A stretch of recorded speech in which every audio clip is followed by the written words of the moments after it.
record, take off.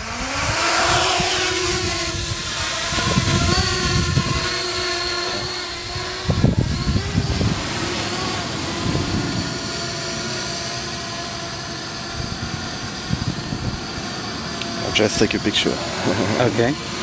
So here now I can fly the drone, and so you see just by moving tilting the iPad I control the drone. If I leave the joystick, yes, the drone is in hovering mode and it stabilizes. So here now I can just nothing when it's finished, just a push landing.